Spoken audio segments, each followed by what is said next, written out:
Good afternoon, everyone. I hope you're all well. My name is Alan Jarvie.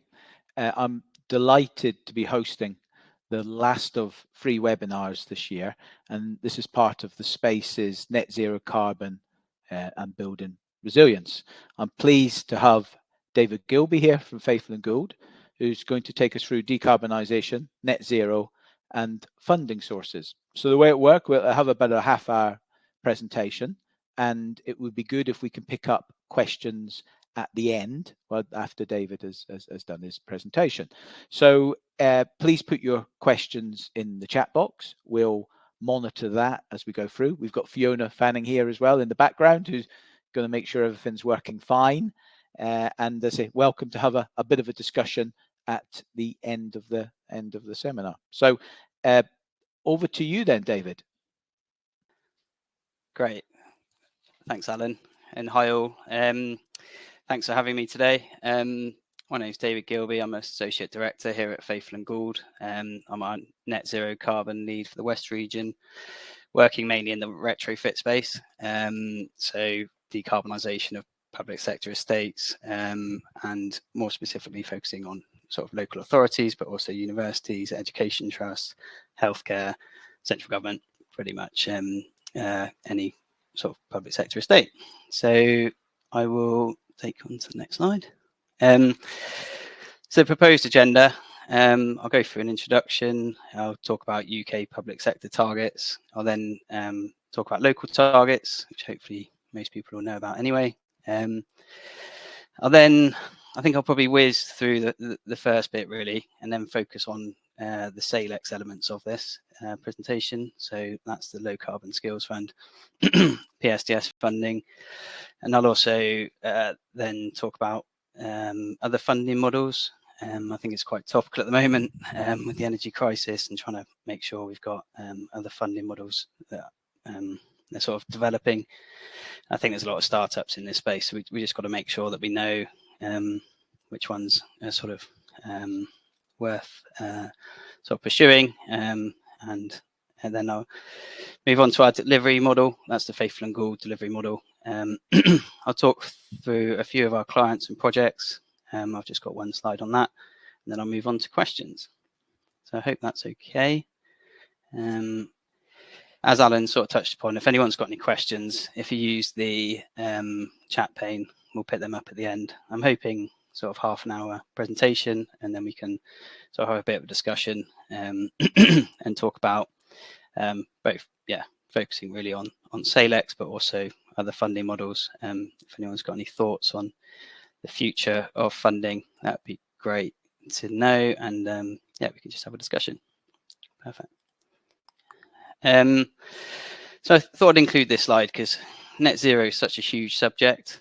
And when I took on the West region lead for Faithful+Gould, I kind of quickly got inundated with a huge amount of requests for all sorts of net zero opportunities, really. And I think I just thought I'd include this slide to show the kind of breadth of not just technologies, but also services that go into achieving net zero. But here at Faithful+Gould, certainly in my team, we're focusing on retrofit and the existing estate. So that really is scope 1 and 2 emissions. Scope 3 as a business we do look at, but it sort of takes it outside of construction and more into a sort of a procurement exercise. So today we'll focus on scope 1 and 2 emissions, and more specifically in the sort of retrofit space.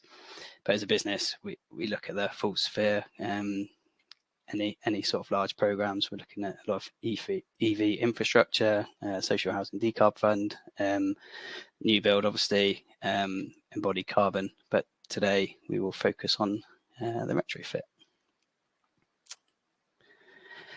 So why is it so important?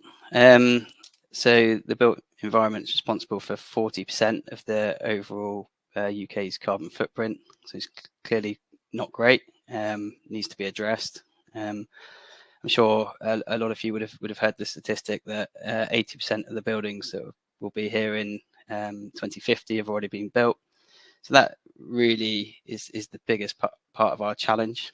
Retrofit is very difficult. We've got a lot of aging stock. The technologies aren't great. Whilst the low carbon heat source, there are solutions, but often it involves sort of replacement distribution, which comes with its complications. So it needs to be addressed. Yeah, so I think the first starting point really needs to be a sort of a plan to attack those emissions. So that would be a heat decarbonisation plan or a net zero roadmap.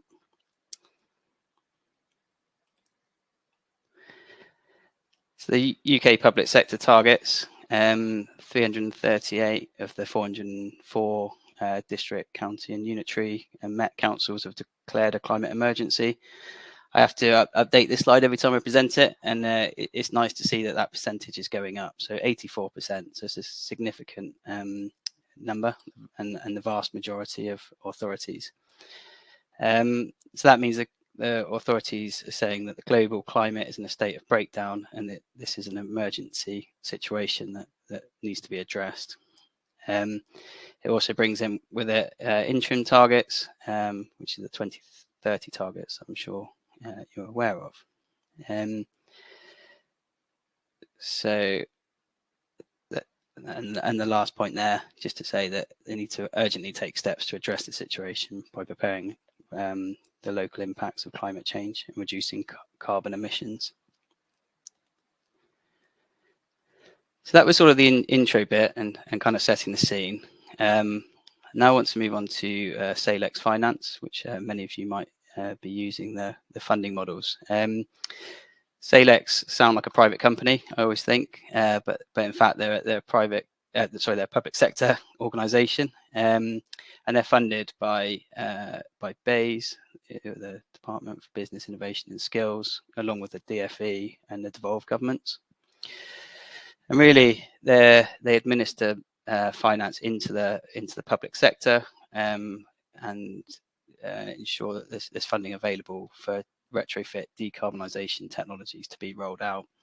Technologies obviously improve energy efficiency, reduce carbon emissions, and lower energy bills, which is something that's obviously very topical at the moment, given the current energy crisis. So there's effectively a central government organisation based out of London. Here at Faithful+Gould, we're technical advisors to Salix, and we have been for a number of years. We're not the sole provider. There's a number, I think there's 5 in total, and the framework's separated into 3 lots. So yeah, it's sort of ranging from assessing applications to auditing completed works and a sort of route to market really for anything else. I'll just sort of cover the conflict of interest piece at the moment. So as a business, we can still sort of submit applications, but obviously we can't be involved on both sides of the fence, as it were. So we can't be obviously marking our own applications, which is obvious, and or auditing our completed works.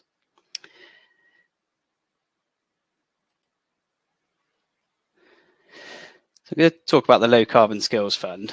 So the principles of decarbonisation, I think that the journey would be put a roadmap in place, assess all the buildings in a portfolio, work out which ones are the worst emitting in terms of carbon, and then come up with a plan of attack to decarbonise.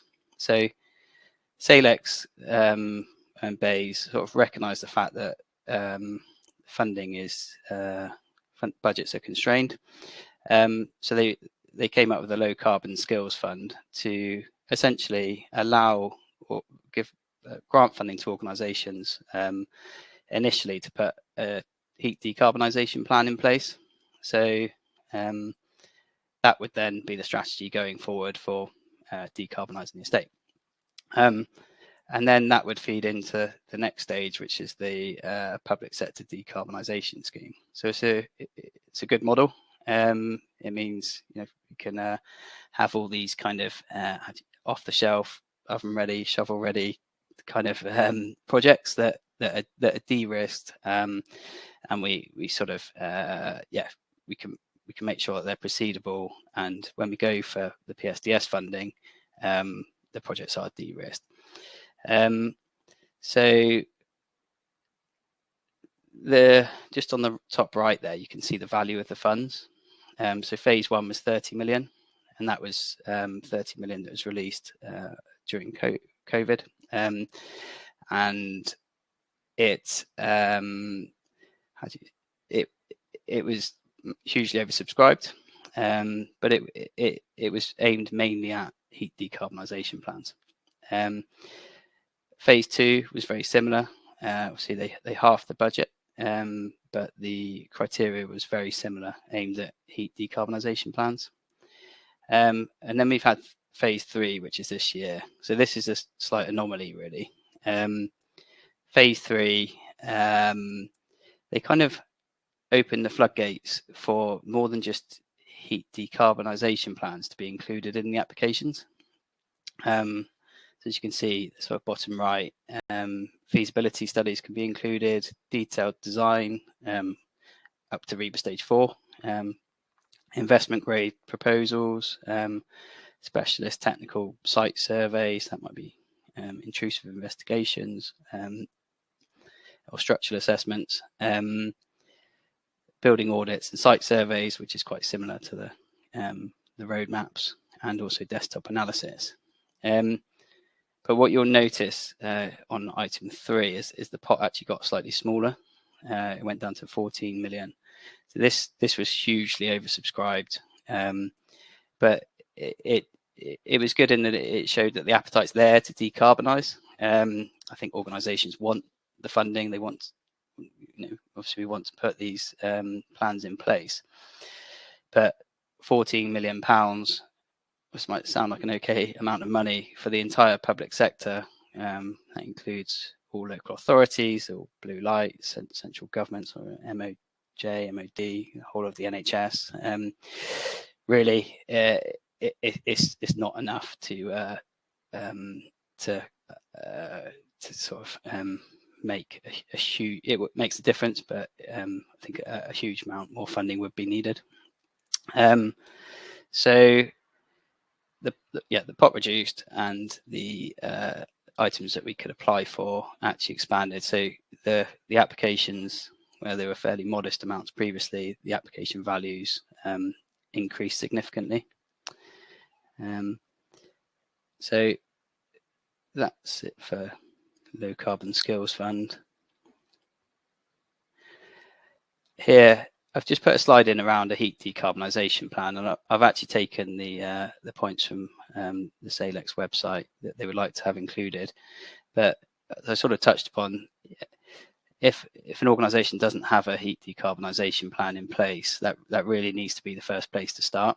We need to make sure that all these items are covered, and that when we proceed, we're not going to sort of decarbonise buildings that might be disposed of, for example, or have a change of use, or might not have the DNO capacity, or the operational hours won't allow the projects to be delivered. So I'll just quickly fly through them, but it's introduction, and then we've got the buildings and sites that are included, the available resources, that's both within the client organisation and the private sector, if you're being supported by consultants. A bit of a history on the energy efficiency projects that have happened so far. And we actually find that's mainly the kind of almost like the low-hanging fruit, so large rollouts of PV and LED, street lighting and so on. But quite often the heat source is yet to be tackled. Then go on to heat network opportunities, whether there's an existing heat network we could connect into, or whether there's an opportunity to create a heat network. Got a section on loading capacity and grid assessments, which it might be fairly high level at this stage. If there's a huge amount of sites, it might be an authority with 200 sites. I don't think we would go to the DNO with regarding all 200 sites, but certainly the shortlist, that would be the next logical step. A bit about supporting information to substantiate everything we've come up with, and then a section on plans for the sites, and that's around sort of change of use and disposals. And then we've got the key challenges, one of which will no doubt be funding. So just move on to public sector decarbonisation scheme. So historically, the Salix models were 0% loans that were paid back with the savings in energy. So it was quite a nice model. It worked quite well. There was a big take up within the public sector, and a lot of ground was covered. But I think it became apparent that actually was great progress was being made. I think the decarbonisation of heat wasn't really happening at the scale that that's required and that BEIS wanted. So in order to do this, the PSDS scheme was announced, and the idea is that it was grant funding rather than funding that had to be paid back. So I just hold on here. So yeah, capital energy efficiency, heat decarbonisation projects. It's in England only. There's a slight caveat to that centrally funded organisations can actually still apply. And there's a note around the fact that it was released during COVID. I think they're trying to deliver a stimulus to the energy efficiency and heat decarb sectors. And there's a note there about who can apply, but I'll come on to that shortly. Next slide. So who can apply? Central government and their arm's length bodies, emergency services can apply, higher education institutions, local authorities, schools as education trust, maintained schools, single academies and free schools, nurseries, NHS. Who can't apply? That's public corporations, charities can't, obviously the private sector, and social housing, because that's picked up via another fund. So the scheme criteria, I'll go through the salient points really. The plan would be for the heat decarbonisation plan to be in place, and then that would highlight the projects that hit these criteria, and then we can progress to PSDS funding with them. The fossil fuel heating system needs to be end of life. There must be a fossil fuel heating system actually in place, and we must be replacing that with a low carbon heating source. We can go for the whole building approach, so that's reduced demand and on-site generation, but we have to tackle the heat source. I'll come on to the cap shortly, but PSDS 1, 2 and 3A, we could actually apply for as much sort of reduced demand technologies. It was sort of an uncapped value, so we could be replacing a relatively small sort of 100 kilowatt boiler, say, but then go for £3 or £4 million worth of glazing. And I think the last round, 3B, Salix have tried to sort of change that. So decarbonising the heat source has to be 42% of the overall grant value. Item number 5 is around the carbon threshold, which is set at £325. PSDS 1, it was 500, and then it reduced for 2 and 3A and 3B. External consultancy can be included. Ancillary and enabling works can be included. There's no cap on grant, the value of applications. There was for PSTS phase 2, but that's the only one that had a cap, and that cap was 5 million. Item number 9, just to show that the organisation must actually own their building. Like-for-like replacements has to be picked up by the authority, which is a minimum of 12% of the total project costs. I think in reality we're finding to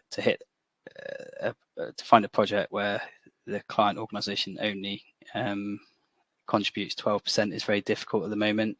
The carbon threshold has stayed the same, but plant labour and inflation is obviously very high. So unless you've got a very high energy intensity building, it can be sometimes quite hard to contain it to the 12%, but we do our best. There's a note there about single year projects must be completed within a year, and multi-year is within 2 years. It might sound a bit obvious, but the phase 3A, we had 3 years to complete them. If we went for multi-year. Phase 3B, we've got 2 years, and phase 3C, we're anticipating it will be only single year, although that hasn't been released yet. So I think I was just talking about the evolution of it between 3A and 3B. So I'll just go through the key points. Single year, this is all around the years. I think we've covered that already. The sector soft caps are an interesting one to discuss, actually. So previously there weren't any caps per sector, and then so the whole of the fund could be absorbed by, say, education or healthcare. And now they've got 3 caps, 1 being education, 2 being healthcare, and 3 being pretty much anything else. So anything else would include local authorities, unless, of course, they would maintain schools, in which case that would be in the education sector cap. The sector caps are determined by the emissions from those sectors. So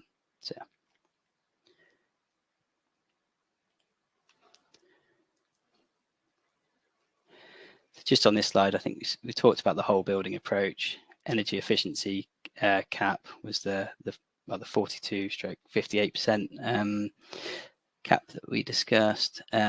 Hybrid heating systems. So where previous iterations would support hybrid heating systems, PSTS 3B won't, unless it's for resilience. So gas boilers could stay in position if they are only for when the low carbon heat source isn't working.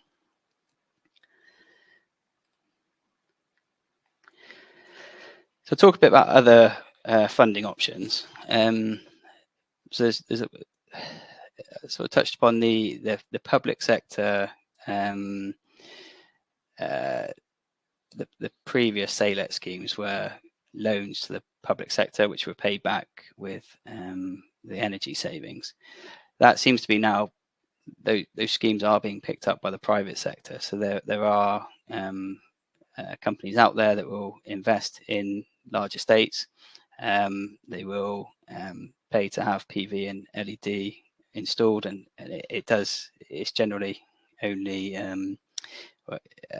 technologies that pay back, and then they're sort of paid back with the savings. So they are quite a good option to roll out decarb technologies at mass. But obviously, if we were going for the whole building approach and we were going for a Salix application and the lighting was already completed, then we wouldn't be able to include that. So it needs to be carefully considered as to which buildings we use it for. But it's nice to see that the private sector are picking up these models. We then got private wire and PPA agreements, and this is something that's very topical at the moment. where an investor will lease a piece of land adjacent to a building that uses a lot of energy, and they'll actually build a ground-mounted solar farm, and then put a private wire into the building, and the finances, the energy will be guaranteed at a certain rate, which is below the rate of buying it from the grid, for a set period. The technical solutions there, I think we come up against complications when it's more of a procurement and legal sort of easement challenge rather than a technical challenge. But it's very, like I sort of said, it is very popular at the moment, and I think it is going to be a big part of the answer to decarbonising the public sector estate. I've got lighting serviced, and then photovoltaic owned by a investor.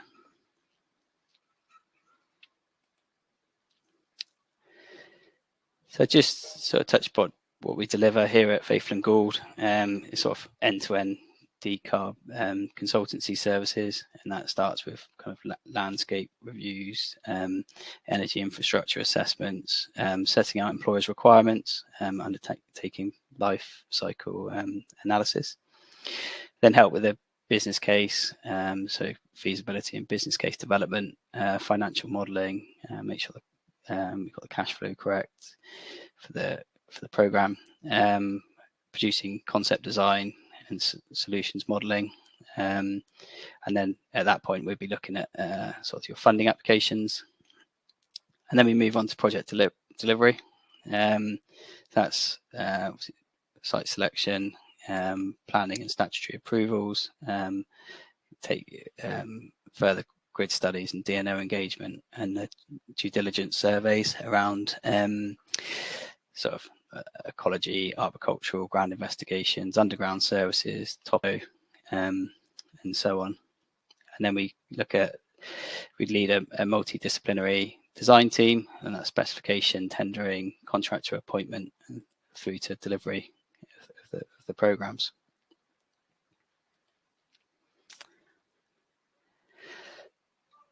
So here's a few clients that we're sort of delivering programs for at the moment. It's quite heavily public sector. At the top, we've got sort of starting with central government, moving on to sort of local authorities, and then we've got some NHS, and we're also working across a number of universities and education trusts. So it's quite interesting. Mainly, most of the time we would suggest that a review of every site to make sure that we've got sort of up-to-date information. So that's a energy audit per site, and we would look at the condition of your heating system, flow and return temperatures, and we'd look at the fabric condition and identify any opportunities for decarbonising. And once we've got that, we would then focus on a smaller number of sites. Some of our clients, which is another it's an acceptable, it's a good approach as well, would just stack all their energy data, so they have worst offending in terms of carbon. We'll get the top 10, and then we would almost just target them and actually just do what we call an investment grade audit. So there's no right or wrong. I think different clients prefer different approaches, but yeah, I think if we stack them worst offending in terms of carbon, it's quite interesting that we get statistics like the top, so 10% of the buildings, or top 10% of the sites create 50% of the carbon that's accounted for in the organisation. So actually, it is quite a sensible approach. But then we'll have to take into account: is it an end-of-life heating system? Can we meet the Salix requirements? Operationally, is the project even possible, because we've got tight deadlines for delivery? So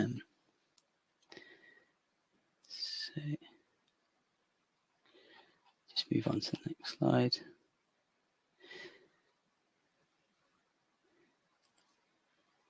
I think that might be moving on to questions and discussion. So is Alan You there? I'm here. Yeah, great stuff. Perfect. That's brilliant. Good stuff. We're back in the room, so that's perfect. Thanks, No worries. David. And it's clearly I'll let you get a drink and you've been talking for half an hour and just catch your breath. It's a massive subject. It's on everyone's radar at the moment, and clearly it can be quite complicated as well, some of these routes. So we've had some questions as well, which I've got some, but I'll go through everyone else's questions first in the chat. If you've got any more, please do add them. But thank you for those that have asked some questions so far. Hopefully not too tricky for you, David, but if there is anything that we'll be okay, clearly you need to follow up, there'll be some contact details anyway. So if there's anything to follow up after the webinar, then please get in touch with David. So Lynn Sini's asked a question. We have a net zero target. Don't know if you can see these questions as well, but I'll read them out anyway. We have a net zero target. It's in the chat, David. At some point, we will need to decide on the cost watershed between carbon reduction and offsetting. Would it make sense to use the £352 per tonne figure using Salix, or is this unduly low? So we've got a team that focus on offsetting. So it's not my area of expertise. So I'm focused mainly on decarbonising the existing estate. I think the 325 carbon threshold is low. I think we do struggle to hit that. I think sort of touched upon the 12% is the mandatory client contribution, but actually it can be almost impossible to hit that. When I've looked at Salix previously as well, and that's around the sector caps. And it's for information only, but it's really relevant that high demand for the scheme since the application portal opened, and this is this first come first served basis. Opened on the 12th October. Applications received from the health sector to a value significantly higher than the soft cap that was given. It's unlikely any further applications from the sector will receive the funding, but some types of application on education that may be submitted until Friday the 21st of October. And again, until they reach the soft cap, and then really it's the application remains open till Monday, and this is this coming Monday. But actually, this first come first served basis does cause a bit of an issue, doesn't it? It certainly does. I mean, education is a tricky one, really, because schools are fairly infrequently used, and actually the amount of carbon used dictates how much grant funding we receive. So actually it can be harder to reach that in education applications. So I agree. Universities seem to have higher energy intensity buildings. Schools don't. So really we need to, in order to reach the carbon threshold, we really need to be trying to keep the distribution in place, really, because obviously if we can just change the heat source, that's fantastic, but as soon as we start going to the distribution, then we've got issues around asbestos and fire, passive fire, and just making good and joinery, and it's very, it would lend itself to plugging straight in with a low temperature heat source. As I say, they are quite rare. So yeah, Dave Dangerfield, I completely agree with you. I think it's interesting how all the other sector caps have been absorbed very quickly and education hasn't. Just final point on that is the sector cap 3, which is effectively anything other than healthcare and education, is quite broad. So that obviously that would have the local authorities estate other than the maintained schools. It would also have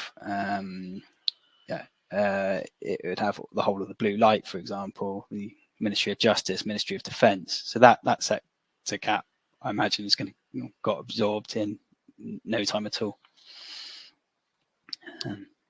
That's great, and thanks, David, to that extract. That's what the teams are seeing. So brilliant, thank you for that. We've got a question from Gregory Radcliffe. Are life cycle costs considered on what is installed, etc., i.e. for the end user, to ensure the new systems are not more expensive to run in the long term?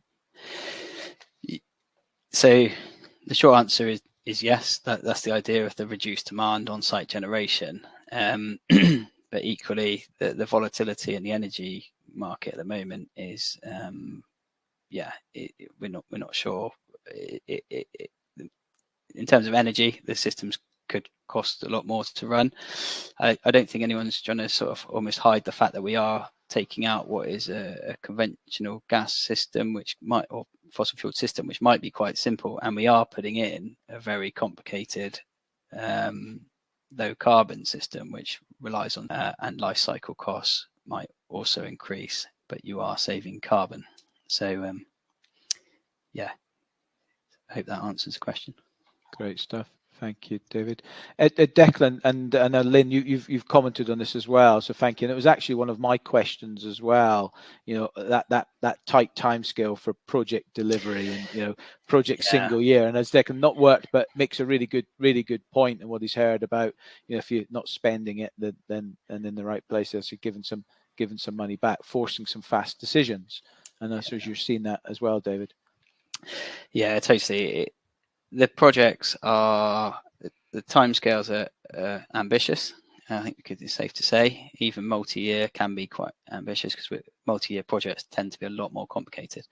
But the other complication is we have to run multiple projects concurrently, because we have to tackle the heat source at the same time as the reduced demand, energy efficiency, on-site generation.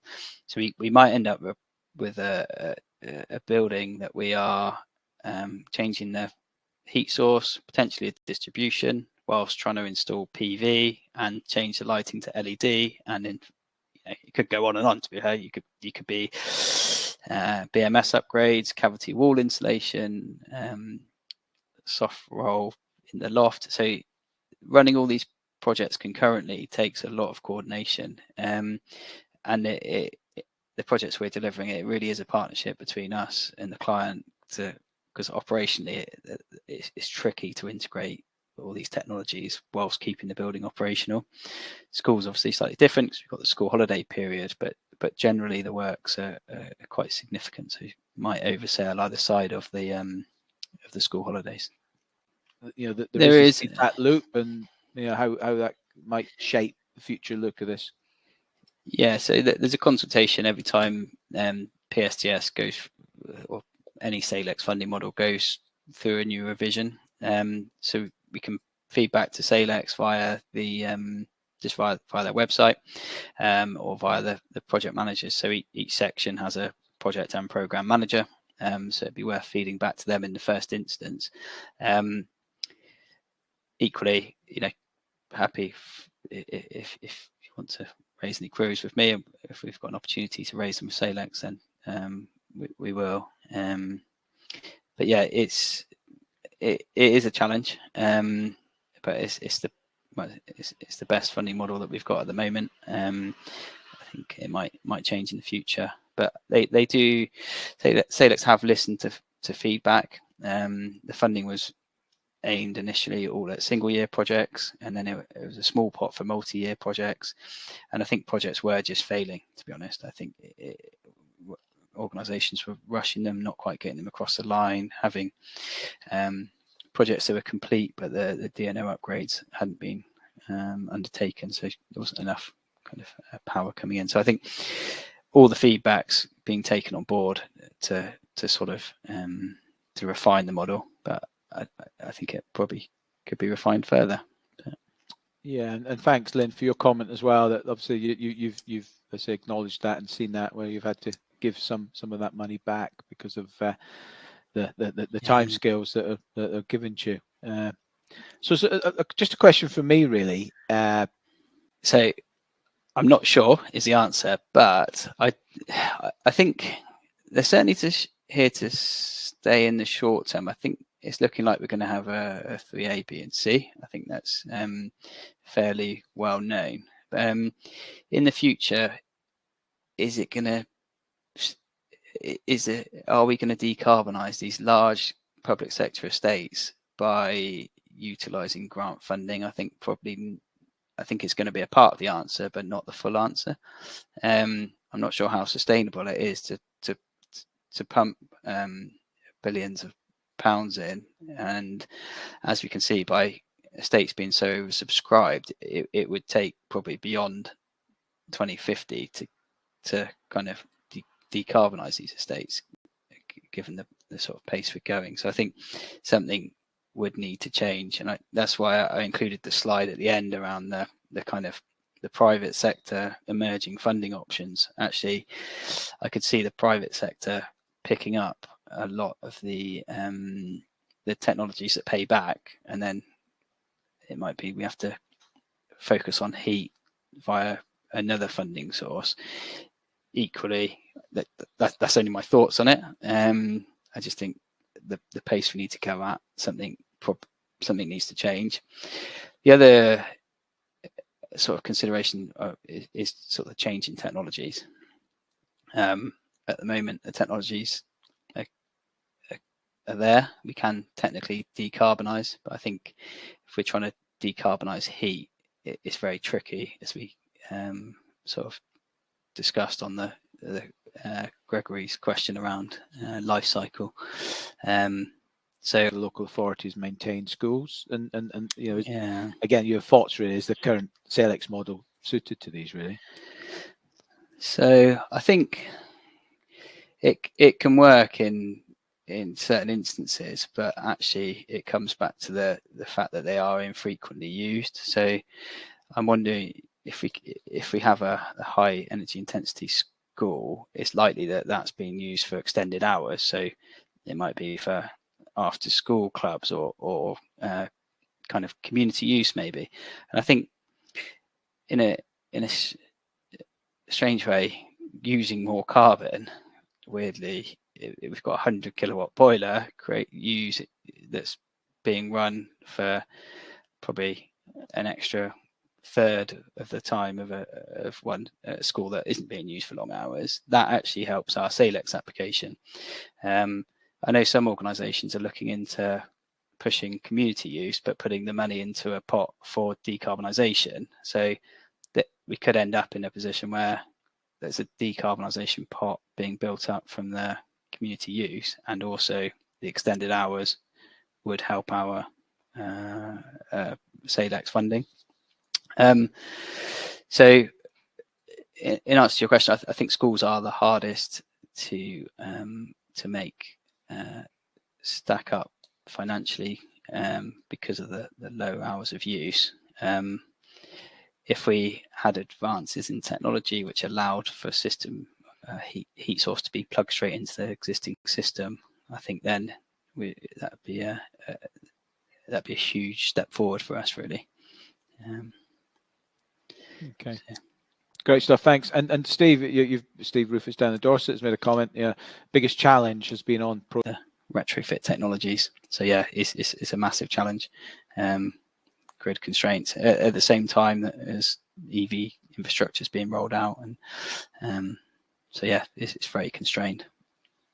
Great. Yeah. Great stuff. So Steve's seen that as well. So I think if there's sort of no more questions, we'll sort of leave it at that. So a couple of asks really from me. I think this is the last of these ones this year. If I'm right, Fiona, looking into next year, there'll be a further number of webinars coming out, and this has been recorded and will be available for people to view after the event.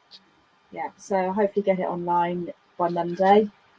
Need a little bit of time to edit. We are running a program January, February, March next year. So if anyone has anything that they really want raised, drop me an email and we'll see what we can do about that. Because without the views of our members, we can't always judge what everyone wants. No, and interesting. We're always after topics, aren't we, really, Fiona? Because quite often we're sharing similar issues and challenges right the way across the country. So it would be good to gather that. Yeah. Thank you, David. It's been really interesting. So no problem at all. That. If anyone wants to reach out at any point, then feel free to get in touch with any queries. Yeah. Now there is a poll, please, that Fiona likes us to complete afterwards. So if you don't mind clicking on the poll box and giving a bit of a rating next week on Thursday the 3rd in Reading, Now there's no train strike, no excuses, still tickets, the odd ticket available, I think, for you. Hopefully I've not said too much, but the odd ticket is still available. One or two. If you are able to come along, one or two, it would be great to see you all. So get in touch with Fiona if there's an interest in joining the awards and dinner next Thursday in Reading, and that's the 3rd of November. Was there anything else, Fiona, that I've missed? Have I missed anything, or is that are we done? No, that's it. Thank you very much, Fabulous. Alan. Thank you ever so much, David. It's very interesting. No problem at all. Thank you for your time. And thank you all for your time. Thanks all. Thanks, Em. Bye. Thanks. Bye. Bye. Bye. Bye. Bye. Bye.